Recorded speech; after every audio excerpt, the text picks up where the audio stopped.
最近有点馋肉松小贝，肉妈念叨的，总害怕外面的肉松是纸壳做的，就干脆自己在家做了。在家做嘛，肉松肯定得给够啊！我煮了一大锅肉，都给炒出来，正好留着这两天喝粥吃。这肉煮熟了，先给它捶打一番，让它等会儿老实配合。但如果它不吃罚酒的话，咱们就快速启动 Plan B， 我们可以给它吃敬酒啊，就不忙的情况下，可以先给它磕一个。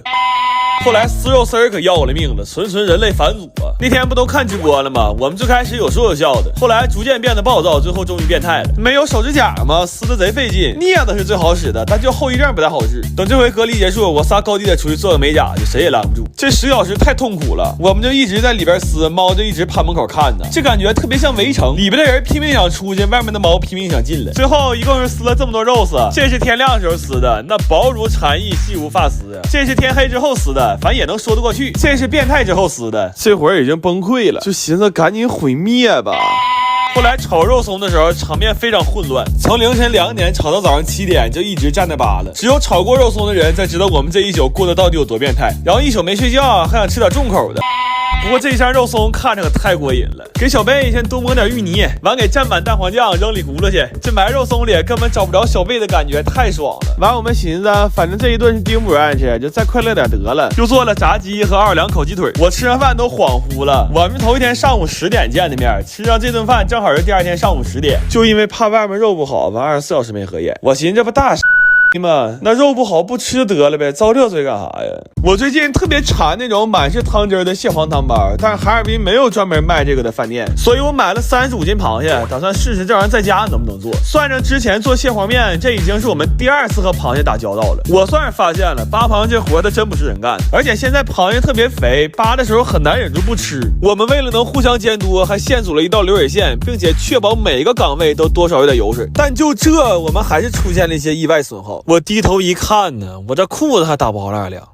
这些是我们7个小时一动没动扒出来的，炒完了一共是6斤6两。我寻思这包上包子不就能吃饭了吗？但是世事难料啊，这包子根本就没个包。这个汤包啊，它讲究一个皮儿薄，所以对手法就有很高的要求。我夯包了一下午啊，翻车了无数回，愣是没得到一个完整的包子。后来我试了一下日式记的方子，它是2叉面粉揉成团之后反复擀压15次。这老高级面粉这么干可太变态了，我一下梦回醒时苏啊！我们擀了2个小时才擀好，然后包完模给它醒一醒就能用了。到这儿我才明白，合着扒螃蟹是这里他妈最简单的一步啊！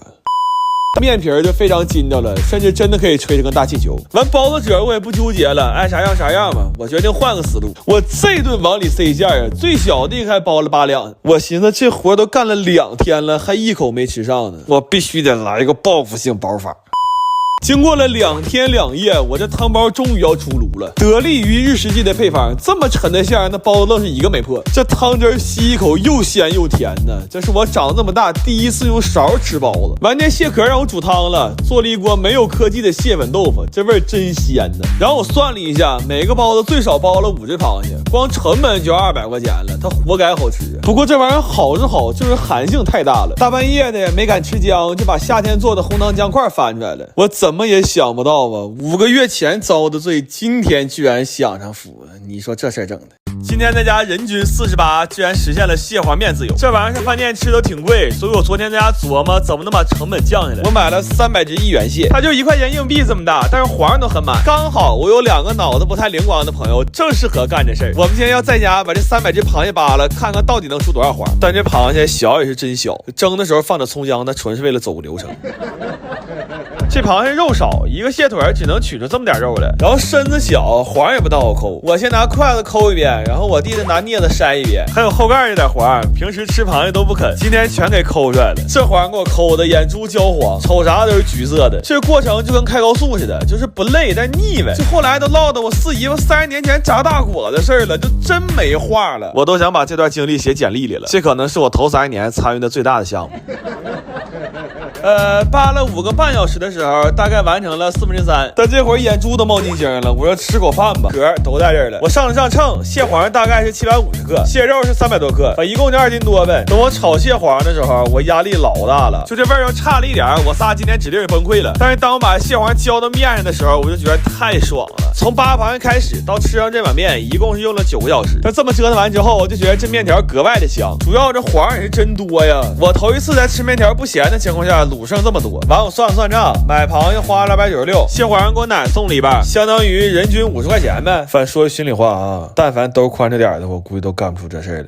1个、2个、3个、4个、5个、6个，今天怒买6个肘子，在家做肘子罐头，还买了个罐头封口机。这200多斤，他俩从驿站扛回来，进屋就迷糊了，这体力还是不行。过2天就把石磨拉回来，再给他俩溜溜，然后调一个卤料。大锅菜吧，就不太好掌握量，就闭眼睛放吧，生死有命，咸淡在天。完这些骨头拿院里给野狗错峰过年了，就这一大锅肘子给我炖直迷糊。我一度以为今天是我家杀猪办席呢。完我同学问我说，一下炖这么多肘子，你是不是特别快乐？这话问的就跟他没长牙似的，我快乐吗？我他妈快死了。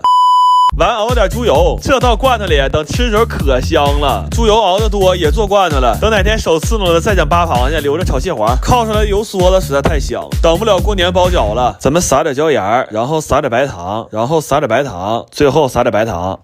这糖吃有点费油了。肘子呢，咱们给它切块分装，要确保每一罐都有大块的肘子皮，然后倒上汤给它入味儿。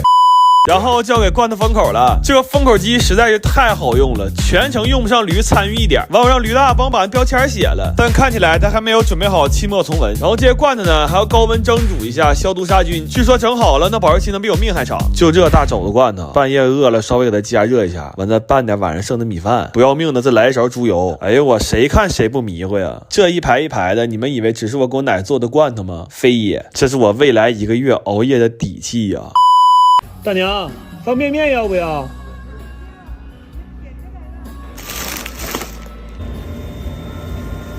这里边有2个是我自己做的肘子罐头啊。没事儿，拜拜。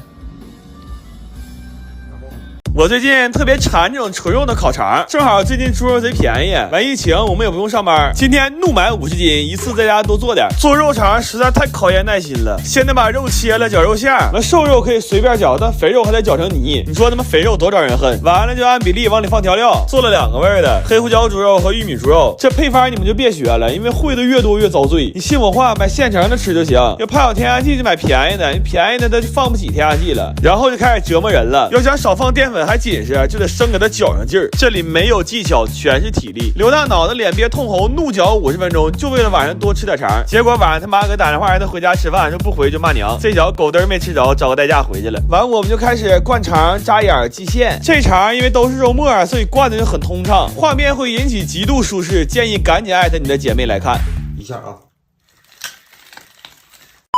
这些肠需要先用电风扇伺候3-4个小时，然后煮肠可遭大罪了，家里所有锅都用了，还煮了3番，这活比我那些前女友都磨人，只能码1层，多了不行，完得全程小火90度煮1小时，还得盯着炸气泡，跟打地鼠似的。最要命的是我在厨房盯的都要死了，我发现外面有个偷我肠。这些肠一共煮了4个半小时，正常还应该再晾3小时，晾的越干烤的越脆。但我们实在是熬不动了，擦不就给塑封了。关键是有个老大夫跟我说过，1点多不睡最伤肾，但事已至此也没办法了，就做点腰花浇头吃的腰子面。后来我一算得做了400根肠，我就发朋友圈纪念一下。那会儿都2点了，我有个哥们看着这给我来个电话。他说哥们儿，你要遇整啥难事你就说，使点钱啥的不犯毛病。他说我看你整那个肠连个商标都没有，这要给你抓着得胖好几年呢，可别扯那没用的了。